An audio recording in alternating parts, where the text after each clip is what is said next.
성경의 중요성 이란 제목을 통해서 함께 은혜를 나누고자 합니다. 성서주의를 하면서 잠깐 우리가 영상을 봤어요. 한번 우리가 좀 생각해 봤으면 좋겠어요. 나는 언제 성경을 처음 대하게 됐을까? 어떤 친구들을 보면 교회 갔더니 선물로 줬어요. 어린이 교회 학교 때. 또 날 전도한 사람이 선물로 줬어요. 그래서 그러니까 본인이 스스로 산 경우는 거의 없는 것 같아요. 대다수 전도자로부터 또는 어린이 교회학교를 출석했을 때 교회로부터 선물을 받아서 성경을 처음 접하고 또 내게 복음을 전한 사람으로부터 성경을 접하게 됩니다. 오늘 이 시대를 보면 성경은 골목마다 거리마다 또 서점을 가도 어디서든지 만날 수가 있고요.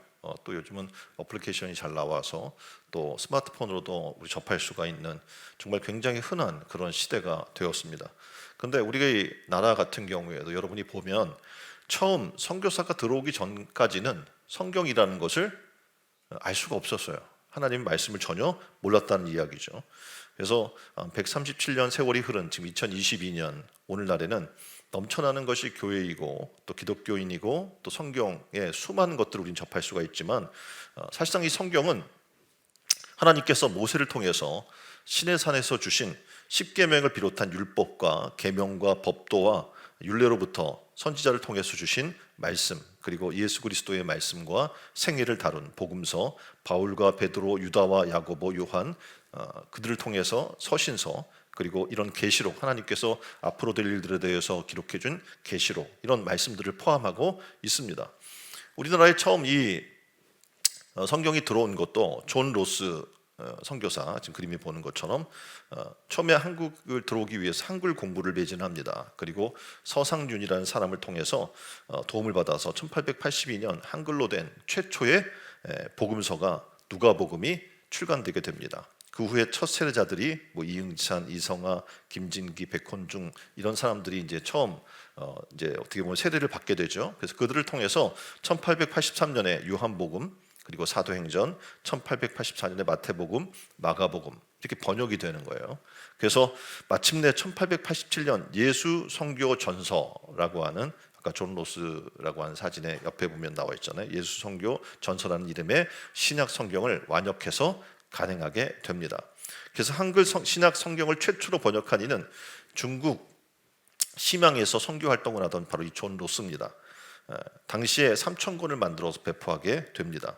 처음에 헬라어 원문 성경과 영어 성경을 대본으로 해서 그 곁에서 글을 돕던 한국인들이 이제 한문 성경을 대본으로 해서 한글 번역이 이제 완성되게 됩니다. 어떻게 보면 처음에 선교사를 도와서 성경을 번역한 사람들이 우주 사람이었어요. 그러니까 어떻게 써요? 어투가 평안도식이겠죠. 번역도 평안도식으로 되어 있는 거예요. 성경을 보면 이렇게 되어 있어요. 천디 만물이 어디에서 났더뇨 이렇게 번역이 되어 있는 거예요. 언어도 장사꾼 서민의 언어다 보니 또 그런 식으로 번역이 됩니다. 그래서 하나님의 어린 양 이걸 이제 우리는 지금 굉장히 표현을 잘 해놨잖아요. 근데 그 당시 사람들은 서민이고 그렇다 보니 하나님의 양새끼 이렇게 번역을 해놨었습니다. 한국에는 없는 말은 새로운 말로 만들었겠죠. 그래서 무교절 그러면 우리가 한자로 해서 깔끔하게 이렇게 지금 번역이 되어 있지만 그 당시에는 누룩을 금하는 절 이렇게 해놨고 유월절은 넘는 절 이렇게 넘는다 그래서 넘는 절 이렇게 번역이 되어 있습니다. 그래서 오늘 우리말로 번역하기 어려우면 영어 발음 그대로 번역을 해놨는데 안식일은 사바딜, 세례는 밥팀네, 이스라엘은 이살렐 이런 식으로 번역을 해놨습니다. 그래서 성경 번역을 참가한 이응찬은 이렇게 하나님 말씀을 대하다가 보니까 그 말씀을 통해 은혜를 받은 거죠. 그래서 그 술과 아편을 당시에는 굉장히 많은 사람들이 했는데 그것을 끊고 3년 만에 자진해서 세례를 받게 됩니다. 하나님 말씀의 위력이 얼마나 대단한지 우리는 알 수가 있어요. 그래서 존 로스 선교사를 만나서 성경 번역에 힘썼던 아까 지금 그림에 나와 있는 서상윤이라고 하는 이 사람은 1883년에 한글 성경을 가지고 조선 땅에 입국을 시도합니다. 그러다가 적발되죠. 그래서 의주 감옥에 갇히게 됩니다. 단지 하나님의 말씀을 가지고 전달하려고 했던 시도만으로 당시에 그런 상황이었던 거예요. 잡혀가고 감옥에 갇히고. 이때 의주부 집사가 교인이었어요. 그래서 김효순의 도움으로 탈출해서 고향인 의주로 돌아가게 됩니다. 근데 상황이 불리해요. 왜냐하면 기독교에 대한 그 박해가 있었기 때문에 동생 서경조와 함께 황해도 장영군 솔레 마을로 이주하게 됩니다. 그곳에 교회를 세우고 전도 활동을 시작했는데 지금 초막으로 되어 있는 집이 있죠. 이게 최초 우리나라 교회예요. 솔레 교회라고 하는 교회입니다. 그러니까 성경이 당시에 우리나라에 들어오기까지 얼마나 많은 사람들의 희생과 순교를 통해서 이 땅에 전달되게 됐는지, 우리가 역사를 통해서 우리는 이것이 얼마나 귀하고 소중한 것을 깨달아야 된다는 거예요. 너무 쉽게 접할 수 있고 지금 너무 쉽게 여러분이 서점만 가서 살 수도 있는 이 성경이 수많은 사람의 희생과 또 번역과 노력과 또 그 전달하기 위해 목숨을 건 수많은 사람들이 있다는 거죠. 그래서 이 성경을 여러분이 오늘날 대할 때, 오늘 성서주의를 맞아서 정말 감사함으로 대하고 이 말씀을 통해 수많은 사람들이 구원받고 하나님 나라의 놀라운 선물을 이름받는 축복의 구원을 주는 지혜로운 책임을 여러분이 깨닫기를 주님의 이름으로 축원드립니다. 본문에 보면 사도 바울은요, 믿음의 계승자요, 믿음의 아들이었던 디모데에게 편지를 합니다. 그래서 하나님 말씀이 성경의 중요성에 대해서 이야기를 한 거죠. 오늘 말씀에도 보면 디모데 아버지는 헬라 사람이고 어머니는 유대인이었는데 디모데 유대인인 외할머니 로이스 그리고 어머니 유니게를 통해서 신앙 훈련을 받게 되죠. 하나님 말씀을 통해서 교육받았다는 얘기예요. 사도행전 16장에 보면 사도 바울은 더베와 그리고 루스드라 지역에서 처음으로 디모데를 만나게 됩니다. 그리고 그 지역 형제들에게 그런 칭찬받던 인물이었는데 디모데를 바울을 만난 이후에 이제 할례를 받게 됩니다. 그리고 디모데후서 1장 5절에 보면 디모데는 이렇게 이야기해요. 진실한 믿음의 사람이었다고 소개를 하고 있습니다. 그러니까 바울 사도는 그에 대해 이렇게 표현해요. 내 속에 거짓이 없는 믿음이 있음을 생각함이라 라고 칭찬을 합니다. 그러니까 그 믿음은 외할머니 로이스 그리고 어머니 유딩이를 통해서 계속 전달된 거죠. 하나님 말씀을 통해서. 사도 바울은 믿음으로 사랑하는 믿음의 참 아들이 된 디모데에게 이렇게 분부를 합니다. 너는 배우고 확신하는 일에 거해라. 우리가 교회에 오게 되고 신앙생활을 시작하면 우리가 목표를 삼아야 될 것이 바로 여기에 있는 거예요. 하나님 말씀을 배우고 그리고 그 말씀 가운데서 확신하는 일에 거하는 것이 우리에게 필요한 거죠. 천국에 대해서 확신하고 그리고 하나님이 우리에게 주실 천국의 기업을 상속받을 것에 대해서 확신하고 또 우리에게 주신 사명을 가지고 최선을 다할 때 하나님 나라의 상급이 있음을 확신하고 이런 하나님 말씀을 배움을 통해서 확신한 자리에 거하는 여러분 되기를 주님의 이름으로 축원드립니다. 사도 바울은 그럼 왜 이처럼 성경이 중요하다라고 이야기를 했을까요? 성경은 그리스도인들이 그리스도 안에서 믿음으로 살아가고자 할 때 이 성경은 성도들에게 구원에 이르는 지혜를 얻게 하기 때문에 그렇습니다. 그러니까 교회 나와서 말씀 읽으라고 계속 강조하는 이유는 이 말씀이 우리를 구원에 이르게 하는 지혜를 공급해 준다는 거예요. 믿습니까? 그렇다면 이제 성서주의를 맞아서 다시 어디로? 성경으로 돌아가서 하나님 말씀을 묵상하고 깊이 사모하고 주여라 묵상해서 그 가운데 기록된 대로 지켜 행하면 그 안에 구원의 지혜가 있고 우리가 하나님의 나라와 하나님의 귀한 자녀로 또 용사로 우리를 세워줄 줄 믿습니다. 자, 첫 번째, 이 성경은 바로 구원의 지혜를 얻게 하는 성경이라는 거예요. 성경이 중요해요. 구원과 직결되어 있기 때문에. 15절 보면 이렇게 얘기하죠.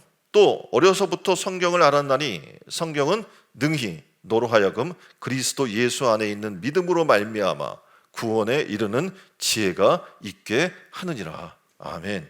그렇습니다. 성경은 오직 유일무이한 그런 구원 안내서예요. 어떻게 구원받습니까? 성경을 보면 돼요. 그 안에 뭐가 있어요? 구원의 진리가 담겨 있는 거예요. 세상 대개의 사람들은요, 종교를 갖고자 하는 이유를 이렇게 이야기해요. 마음의 평안을 얻었으면 좋겠다. 마음의 평안을 얻기 위해 종교를 갖는데요. 어떤 사람들께서 부적도 써서 품고 다니면 평안이 있다고 얘기를 하는 거예요. 자, 어떻게 보면 그걸 어떻게 의지하기 때문에 잠시의 마음의 평화가 임할 수 있어요. 그런데 종교를 가지는 목적 중에 하나가 마음의 평안을 얻기 위함이라면 하루하루 순간 마음이 평안할 정도, 그러니까 잠깐 찰나의 평안을 추구하는 정도로 신앙생활을 한다? 그건 있을 수 없다는 거예요. 왜냐하면 성경이 말하는 것은 그런 정도의 작은 평안을 얘기하는 것이 아니에요. 하나님 말씀 자체는 여러분이 아시는 것처럼 구원에 이르게 하는 지혜가 있을 뿐만 아니라 성경 말씀은 어떻게 주님이라고 이야기하고 있고, 그리고 주님은 평화의 왕이에요. 그러니까 어떡합니까? 그분을 모시고 그 말씀 가운데 있으면 평화 자체가 우리 안에 임하게 되는 거예요. 우리의 삶 자체가 평화가 되는 거예요. 그러니까 사도 바울은 에베소에서 이렇게 이야기합니다. 구원이란 무엇인가에 대해서 이렇게 편지를 쓰고 있습니다. 에베소 2장 8절로 9절 말씀인데요. 너희는 그 은혜를 인하여, 그러니까 하나님께서 독생자 예수 그리스도를 우리에게 보내주셨고 저를 믿는 자는 구원을 얻게 한다는 그 은혜죠. 그 은혜를 인하여 그것을 믿음으로 말미암아 구원을 받았으니 이것은 너희에게서 난 것이 아니요 하나님의 선물이라. 행위에서 난 것이 아니니 이는 누구든지 자랑하지 못하게 하려 함이라 라고 말씀하고 있어요. 이 하나님의 말씀 속에서 이야기하고 있는, 하나님이 세상을 이처럼 사랑해서 독생자 예수 그리스도를 우리에게 주셨고 이는 저를 믿는 자마다 멸망치 않고 영생을 얻게 한다는 놀라운 이 진리의 말씀을 내가 믿기만 하면 뭐가 되는 거예요? 구원을 얻게 되는 줄 믿습니다. 그렇습니다. 구원은 전적인 하나님의 은혜예요. 구원이란 나를 향한 하나님의 십자가 구원의 계획을 내가 깨달아 알고 그것을 믿게 된 이들에게 주는 하나님의 선물입니다. 우리는 죄로 인해 죽을 수밖에 없는 존재입니다. 그래서 로마서 6장 23절에 이렇게 얘기하고 있죠. 죄의 삭은 사망이요 하나님의 은사는 그리스도 예수 우리 주 안에 있는 영생이니라. 아멘. 그렇습니다. 구원이란 죄에서 해방되어 영원한 영생의 자유와 기쁨을 덧입는 그런 권세를 누리는 것을 의미하는 거예요. 그래서 사람들은 구원받기를 원해요. 김소영 박사의 책 중에 구원이란 무엇인가 라는 책이 있습니다. 구원에 대해 설명을 이렇게 해주고 있어요. 하나님에게서 분리된 인간은 생명의 근원인 땅에서 분리된 뿌리 뽑힌 풀에 비유될 수 있습니다. 그 풀은 그 속에 있는 제한된 수분과 영양분이 있을 때까지만 잠시 살다가 곧 말라 비틀어 죽고 맙니다. 그의 생명의 근원인 땅에서 더 이상 수분과 양분을 공급받지 못하기 때문입니다. 풀이 땅에서 뽑히는 순간 그 풀의 죽음은 사실상 시작되었다고 할 수 있습니다. 인간이 그의 생명의 근원이신 하나님께 의존하고 순종하는 올바른 관계를 단절하고 스스로 닫아버렸더라도 그는 자신 속에 있는 제한된 자원에 의해 얼마 동안은 살 수 있습니다. 그러나 결국은 고난과 자원이 고갈됨으로 말미암아 말라 비틀어지는 풀 한 포기처럼 되어서 영원한 심판을 받게 되고 말 것입니다. 이렇게 소개하고 있는 거예요. 그러니까 우리는 뽑힌 그 풀과 같은 거예요. 그래서 다 시간이 되면 어떻게 보면 그 안에 잠깐 수분이 있어요. 찰나의 수분이 있고 찰나의 영양분이 있어서 그것이 있는 동안은 살아있는 것 같아요. 그렇지만 좀 지나면 어떡합니까? 말라 죽을 거라는 거죠. 로마서 10장 9절로 10절에는 이렇게 얘기합니다. 내가 만일 내 입으로 예수를 주로 시인하며 또 하나님께서 그를 죽은 자 가운데서 살리신 것을 내 마음에 믿으면 구원을 받으리라. 사람이 마음으로 믿어 의에 이르고 입으로 시인하여 구원에 이르니라. 아멘. 사도 바울이 빌립보 감옥에서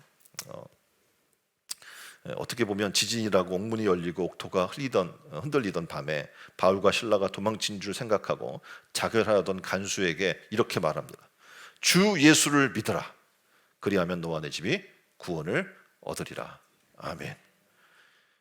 바울과 실라는 그 간수에게 이렇게 우리가 다 여기 있다 라고 이야기하면서 하니까 이 간수가 이렇게 질문하죠. 그럼 선생님, 내가 어떻게 해야 구원을 받으리니까?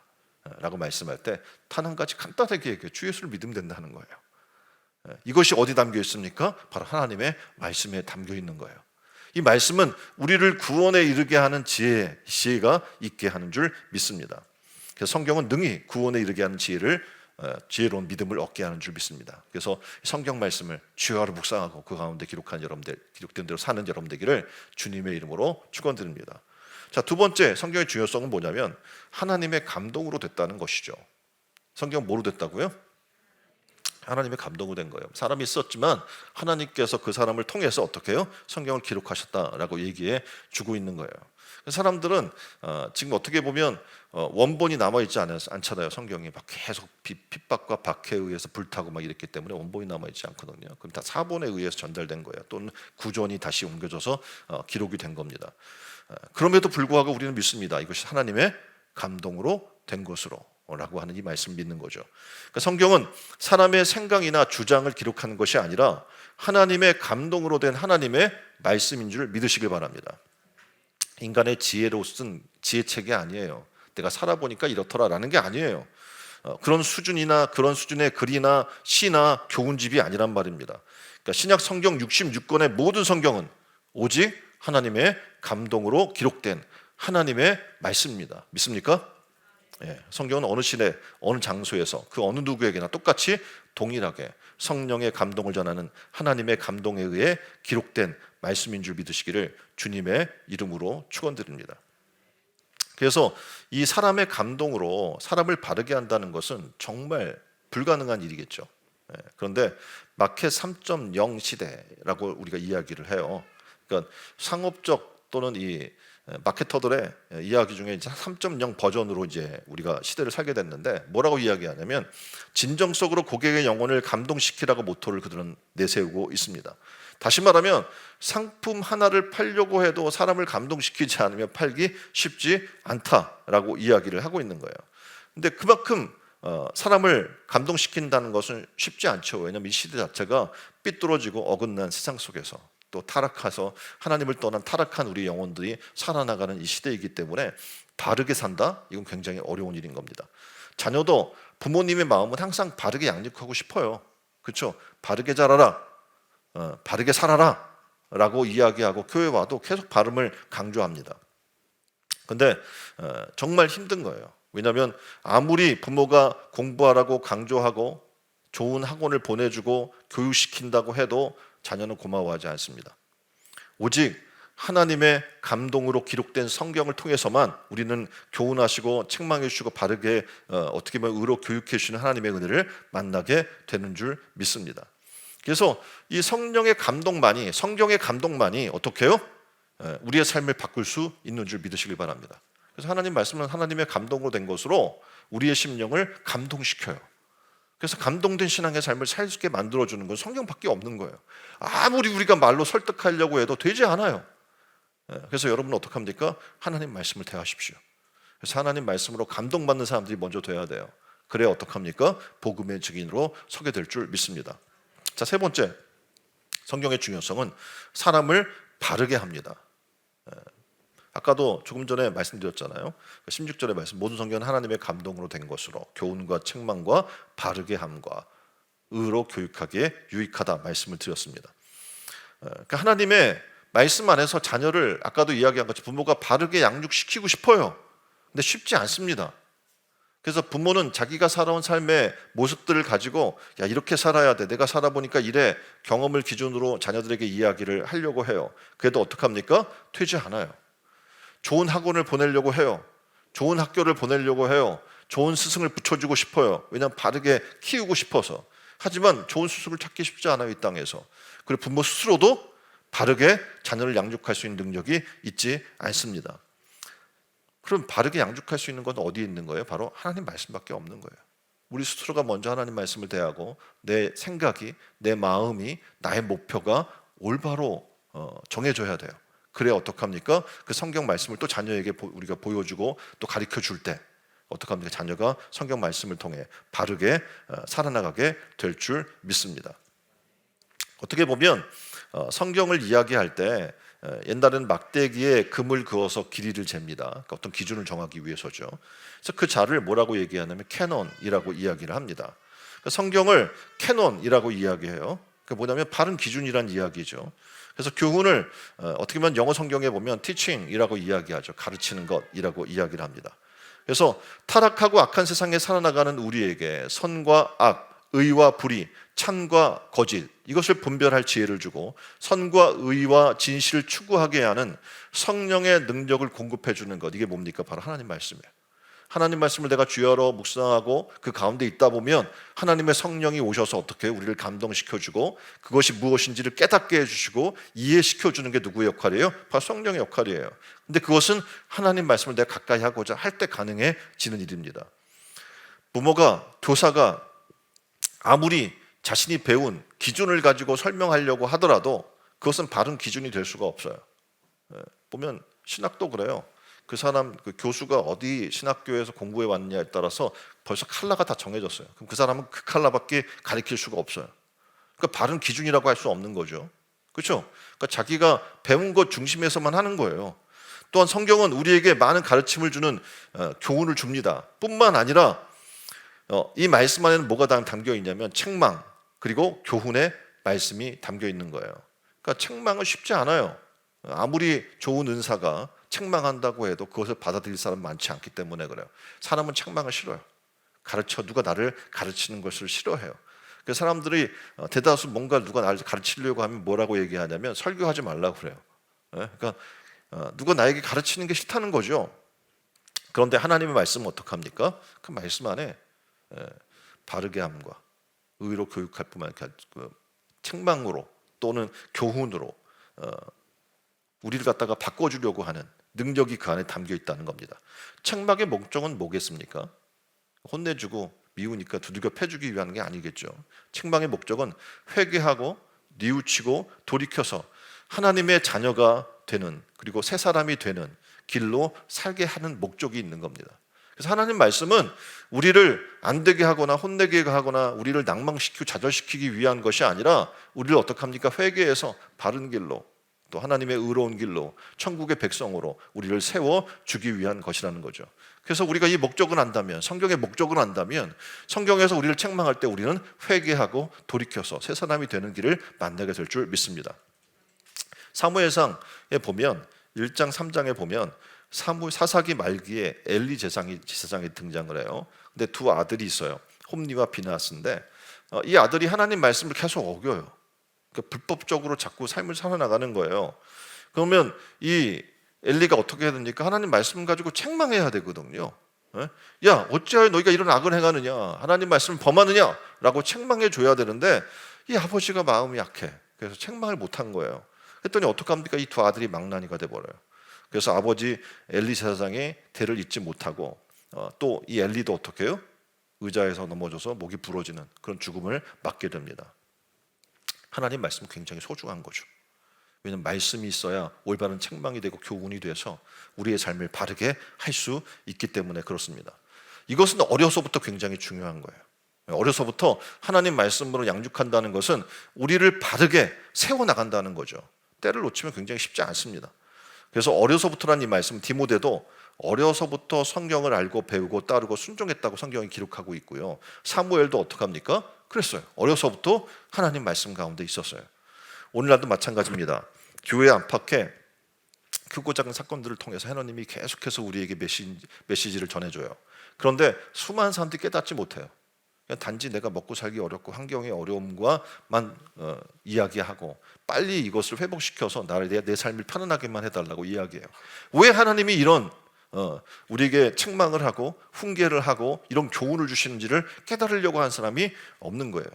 오늘 성경은 우리에게 이야기해요. 하나님 말씀을 통해서 거하는 사람들은 이 시대의 어떤 메시지도 우리는 읽을 수가 있어요.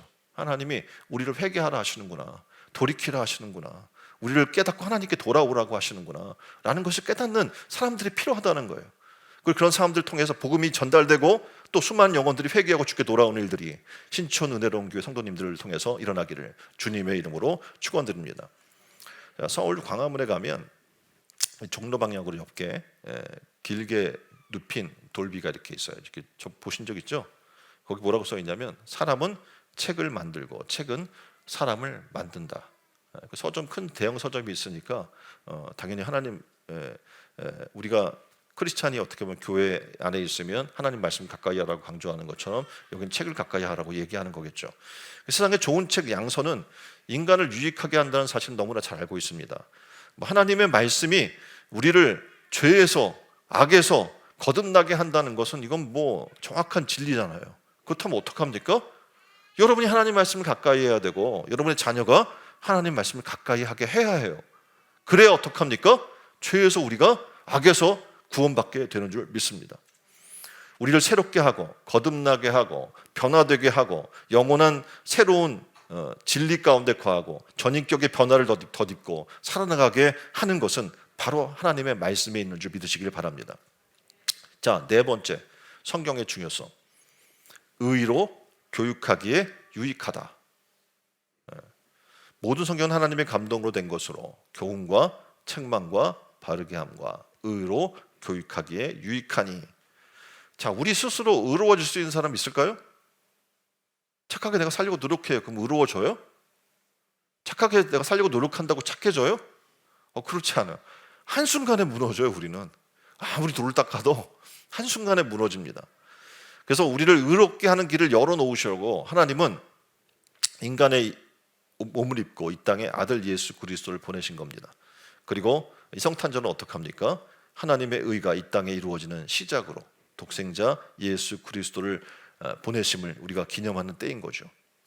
자, 16절을 공동 번역 성경으로 보게 되면 이렇게 얘기해요. 성경은 전부가 하나님의 계시로 이루어진 책으로서 진리를 가르치고 잘못을 책망하고 허물을 고쳐주고 올바르게 사는 훈련을 시키는데 유익한 책입니다. 그렇습니다. 의로 교육하기에 유익하다는 이 말은 훈련이란 내용이 크게 담긴 말씀인데요. 헬라어로는 파이데이아라는 말인데 어린이를 뜻하는 파이스에서 유래된 말인데, 그러니까 종이나 자녀나 어린이를 훈계하고 훈련해서 나무라고 가르치고 징계하는 의미가 강하게 담겨 있는 말씀입니다. 그러니까 성경은 의가 무엇인지를 훈련하는 하나님의 말씀인 것이죠. 그래서 하나님 말씀은 그냥 한쪽 귀로 듣고 한쪽 귀로 흘려버려서는 안 되는 거예요. 그 세상의 이야기는 그냥 우리가 뭐 사람들 만나고 그러면 한쪽 귀로 듣고 한쪽 귀로 흘려버리는 경우가 많잖아요. 근데 하나님 말씀 절대 그러면 안 된다는 거예요. 왜냐하면 이것은 교훈, 책망, 바르게 함, 그리고 의로 교육하시는 바로 성령의 감동을 주는 메시지이기 때문에 그래요. 그래서 우리는 이 성소주의를 맞아서 하나님 말씀 가까이 하십시오. 그리고 그 말씀을 통해서 의로 교육받는 은혜가 있기를 주님의 이름으로 축원드립니다. 자, 다섯 번째, 성경 말씀의 중요성. 하나님의 사람으로 온전케 하는 성경. 그러니까 이 말씀은 우리를 온전하게 만들어줘요. 우리는 굉장히 불완전합니다. 그렇죠? 불온전해요. 그래서 삶을 살아나가는데 온전해지려고 아무리 노력한다고 우리는 온전해질 수가 없어요. 하나님처럼 거룩해지려고 해도 거룩해질 수도 없고요. 의로워질 수도 없고요. 우리는 그렇게 부족한 존재입니다. 근데 17절에 성경을 기록한 목적을 이렇게 설명해요. 이는 하나님의 사람으로, 바로 우리들이죠, 온전하게 하며 모든 선한 일을 행할 능력을 갖추게 하려 함이라. 하나님 말씀을 준 목적이 뭡니까? 우리로 하여금 하나님의 사람으로 온전하게 만들어 주길 원해서, 또 하나는 우리로 하여금 모든 선한 일에 능력을 갖게 하기 위해서라고 설명을 해주고 있는 거예요. 착하게 살려고 해도 안 돼요. 그런데 하나님의 말씀이 우리로 선한 일을 할 수 있는 능력을 공급해 준다고 얘기하는 거죠. 스스로의 힘과 노력에 의해서 우리는 구원에 이르기에 굉장히 힘듭니다. 어떻게 보면 하나님의 성경을 하나님의 말씀으로 믿고 따르는 우리에게 성령의 감동을 통해서 하나님의 사람으로 온전케 하는 능력을 공급해 주시는 하나님의 놀라운 계획이 이 안에 담겨 있는 거죠. 그래서 이 세상의 모든 악을 멀리하게 만들어요. 그러니까 하나님 말씀은 어떻게 보면 세상 죄를 자연적으로 거부할 수 있는 그런 어떻게 보면 능력이 담겨 있는 거죠. 그래서 온갖 악을 멀리하고 매사에 범사의 모든 선한 일을 행할 수 있는 능력을 이 안에 공급해 주고 있는 줄 믿으시기 바랍니다. 배너라는 영화를 여러분이 잘 알 거예요. 이것의 원 저작자가 있어요. 누구냐면 윌리스라는 사람이죠. 그는 1907년에 출간한 그의 자서전을 보면 우리가 흔히 알기를 그는 뭐 이게 이 배너가 성경을 잘못됐다라는 것을 증명하기 위해 기록 읽다가 그렇게 됐다라고 이야기하는데, 이것의 그 내용을 좀 더 구체적으로 그 주변의 지인들과 이걸 해서 밝혀진 사실은 그렇지는 않고요. 그는 자신이 기독교 전통에서 자랐어요. 그러니까 기독교 집안에 자란 거죠. 그런데 헌신된 제자가 아닌 거죠. 오늘날과 똑같아요. 뭐냐면 교회 다니는 뭐 장로님의 자녀도 있고 권사님의 자녀도 있고 수많은 그런 직분자들의 자녀가 있잖아요. 근데 그들이 다 신앙을 갖고 있는 게 아니잖아요. 특히 오늘날에는 더 심각해서 교회 다니는 분들의 자녀가 더 어긋난 경우들이 굉장히 많아요. 이 사람도 그랬던 거예요. 솔직히 그가 고백해요. 난 솔직히 말해서 종교적 감정에 영향을 받지 않았어요. 하나님과 그리스도에 대한 확신이 없었어요. 나는 이를 믿지도 그리고 안 믿지도, 그러니까 아무것도 아닌 거예요. 그냥 아무것도 아닌 상태였습니다. 그러니까 대다수 요즘 시대에 동일하게 많은 신앙인들의 자제들이 이 윌리스와 같은 태도를 갖고 있는 거죠. 교회는 다니지만 믿어지지가 않는 거예요. 그래서 제대로 된 신앙의 삶을 살지 않고 있었던 거죠. 근데 그는 후에 배너라고 하는 이것을 만들기 위해서 연구를 했겠죠. 그 시대적 연구, 그 기록을 연구를 하고 그리스도의 이야기를 성경을 통해서 배웠겠죠. 그리고 함께 배우면서 이런 고백을 해요. 나는 이 겸허한 마음으로 두려움을 갖고 글을 쓰고 있는 나 자신을 발견했다. 그러니까 예수 그리스도를 공부하다 보니 자기도 모르게 겸허해진 거예요. 그 하나님의 신성 앞에서 하나님의 구원의 놀라운 이 계획 안에서 그는 겸허해질 수밖에 없었다라고 고백을 합니다. 윌리스는 배너 이걸 연구하면서 성경을 보면서 예수 그리스도의 삶으로 변화된 자신을 발견했다라고 이야기해 주고 있습니다. 그러니까 성경은 엄청난 능력을 갖고 있는 거예요. 그것을 보는 사람들은 자기도 모르게 어떻게 해요? 하나님 앞에 겸허하게 되고 하나님 말씀을 통해서 어떻게 예수님의 삶을 담고자 하고 예수 그리스도의 삶으로 변화되는 자신을 발견하게 됐다라고 고백했던 그런 일들이 우리에게도 일어나게 되는 줄 믿습니다. 그래서 어떻게 해요? 여러분의 가정이 하나님 말씀으로 되돌아가십시오. 가정의 예배를 회복하십시오. 자녀에게 하나님 말씀을 가르치십시오. 그리고 함께 말씀을 읽으십시오. 그럴 때 어떡합니까? 이런 놀라운 변화가 여러분의 가정에 일어나게 될 줄 믿습니다. 김명건 원로 목사님이라는 분이 계셔요. 강변교회 원로 목사인데 그의 글을 보니까 이런 글이 있어요. 자기는 살아오면서 이별을 많이 했대요. 11살 때 신앙의 자유를 지키기 위해서 홀로 남아있고 그래서 부모와 이별했고 가족과 생리 이별을 한 다음에 남쪽으로 내려오면서는 고향과 이별을 하고 결혼 뒤에는 당시에 둘째인데 4살이던 아들이 병으로 먼저 세상을 떠나서 원하지 않는 또 이별을 했습니다 라고 이야기를 해요. 근데 이 둘째가 사망하게 된 이유를 이렇게 설명해요. 태어난 아들이 뇌수종이라는 병을 앓았습니다. 뇌수종이란 뇌실안에 뇌척수액이 너무 많아서 고여서 머리가 점점 커지고 발작과 정신 방향을 일으키는 질환인데 아들 철원이는 태어났으면서부터 머리뼈가 벌어지는 극심한 고통 속에 생명을 이어갑니다. 그래서 자신이 이 아이를 위해 기도해주면 이렇게 아이가 4살짜리 아이가 아빠는 기도를 잘해서 최고야 하면서 해맑게 웃어주더라는 거예요. 찬송도 같이 부르고 성경 말씀도 따라 외웁니다. 어떤 때는 아빠 예수님은 나보다 더 아프셨겠지? 말씀을 읽으면서 이야기합니다. 그리고 이 아이가 얘기해요. 4살밖에 안 된 아이가 나 천국 가고 싶어요. 엄마, 아빠, 누나 나와 다 같이 천국 가고 싶어요. 아들 천원이는 4살 때 천국에 갑니다. 아들 잃은 슬픔과 아픔이 젊은 시절 김명혁을 목사가 되게 합니다. 아들을 잃고 나니까 세상에 슬퍼하는 이들, 아파하는 이들, 괴롭게 사는 이들, 위로가 필요한 이들의 눈에 보이기 시작한 거죠.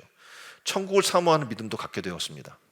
아들 천원을 통해서 그의 새 가족은 하나님을 더 가까이 하고 성경 말씀을 더욱 가까이 하는 말씀 중심의 가정으로 세워지게 되었다라고 고백을 합니다. 그래서 그는 이렇게 고백을 해요. 고난당하는 것이 내게 유익이라. 하나님의 말씀을 대하면 알게 되는 거예요. 나의 삶에 어려움이 오더라도 이 어려움이 그냥 어려움이 아닌 거구나. 이걸 통해서 나에게 놀라운 천국의 소망을 갖게 하고 우리 가정의 천국의 소망을 갖게 하고 하나님의 놀라운 나라를 소망하게 되는구나.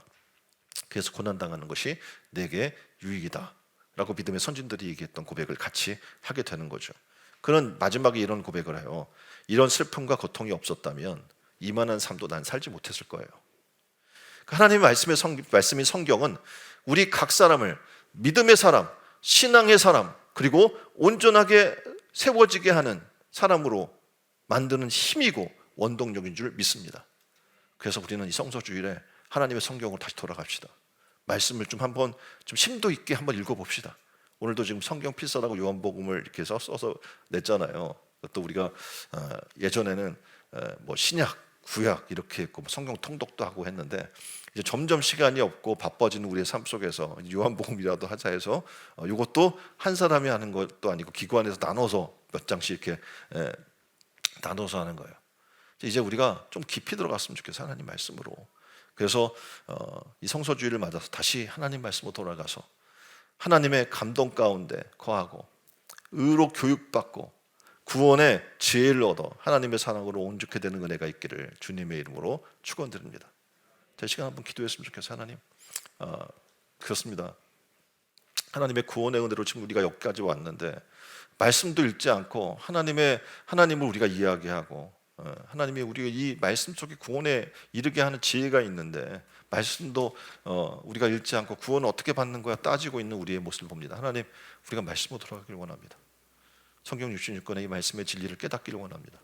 또 우리가 말씀을 읽고 사모하고자 하는 마음을 주시고 읽을 때 성령으로 감동케 하셔서 성령의 은혜로 우리를 변화시켜 달라고, 그리고 의로 교육받고 구원의 지혜를 얻어서 하나님의 사람으로 온전케 되는 은혜가 있게 해달라고 우리 다 같이 한 목소리로 기도하시겠습니다. 기도하겠습니다.